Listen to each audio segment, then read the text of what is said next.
It became a major story weeks ago when an armed man decided to investigate a D.C. area pizza place for himself. This man right here, he carried a rifle into a pizza parlor and then fired it at the floor.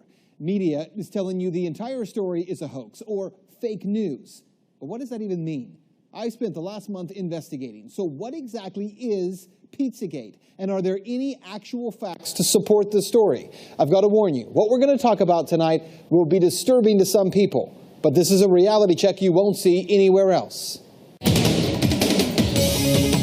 Pizzagate actually comes from the WikiLeaks release of hacked emails from Clinton campaign chairman John Podesta.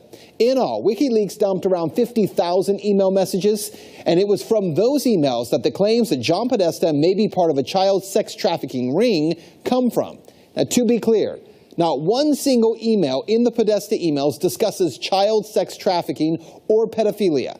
That is a fact. But there are dozens of what seem to be strangely worded emails dealing with pizza and handkerchiefs. Self-described online investigators say that those words in the emails about pizza and the talk of handkerchiefs is code language used by pedophiles. So how did a D.C. pizza parlor get pulled into the story? Well, again, read any mainstream report, and they indicate that Comet Ping Pong Pizza was somehow linked to this fake story and has no relation to anyone involved. But the truth is, that's not true either. What media is ignoring is that the Comet Ping Pong Pizza place is actually referenced in the Podesta emails at least a dozen or so times, and that the owner of that place, James Alfantis, is a friend of John Podesta. He was actually named, this is kind of strange, by GQ magazine as one of the top 50 most powerful people in Washington. Yes, we're talking about a pizza parlor owner. Now let's talk facts here. There is no solid evidence that Comet Ping Pong Pizza is being used to run a child sex trafficking ring. But there are some very strange connections between Comet Ping Pong Pizza and a second pizza place 2 doors over, Besta Pizza, and the accusations of pedophilia. Now, this is where things start to get strange when you research this story. Now, to begin, I need to show you a 2007 unclassified FBI document. That document, according to the FBI, contains commonly used symbols by pedophiles to express their preference in children. I want you to see these images here. These are the images. Notice this one on the end, the triangle. That image signifies something called boy love. The pizza place next door to Comet Ping Pong Pizza, Besta Pizza, well, this was their logo until only a few weeks ago. Clearly, you can see that the Besta logo actually contains the same image, I'm going to show you again, as that boy lover image. Interestingly, after Pizzagate investigators pointed this out, Besta Pizza changed their logo, and there it is now. They've removed the triangle. Also, Comet Ping Pong, owned by Alfantis, is the place where a number of performance artists perform regularly. 2 of the groups that perform there, who you can see advertised, by the way, on this Comet Ping Pong poster, include a group called Heavy Breathing and another group called Sex Stains.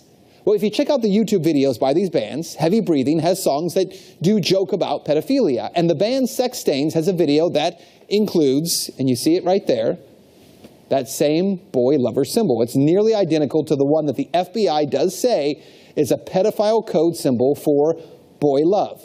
As I said, there are some strange things there. As for the owner of the pizza place, James Alfantis, well, he was one time in a relationship with David Brock, who ran Media Matters for America.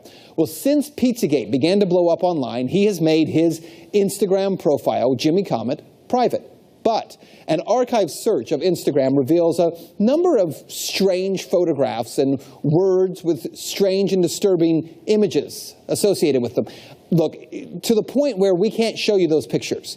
We're not even going to describe them to you because some viewers would find it too disturbing to share on TV. Now let's talk about the Podesta brothers, because remember, it was John Podesta's email that was hacked. In those leaked Podesta emails, John Podesta talks about his close relationship with Dennis Hastert, the former Speaker of the House, who was recently sentenced to 15 months in prison for abusing boys years ago. He was referred to by the judge as a serial child molester. According to the Washington Post, visitors to Tony Podesta's home in Falls Church got an eyeful when they walked into a bedroom at the Podesta residence hung with multiple color pictures by Katie Grannon, a photographer known for documentary-style pictures of naked teenagers in their parents' suburban homes. And to be clear, that just begins to scratch the surface of how strange some of this stuff is. And bear in mind, we can't get into a lot of the real details of it because of the limits on broadcasting this on television. But it is some very strange stuff. Now keep in mind, again, there is no proof here that there is a child sex ring being operated out of a D.C. pizza parlor. Investigators have already proven there's nothing to the story, right? Well, actually, no. And that's what you need to know. For all that is here, there has not been one single public investigation of any of this. Not from local police, not from the FBI, no one. And that has to be the big question. Not for Podesta or for pizza parlor owners, but for law enforcement.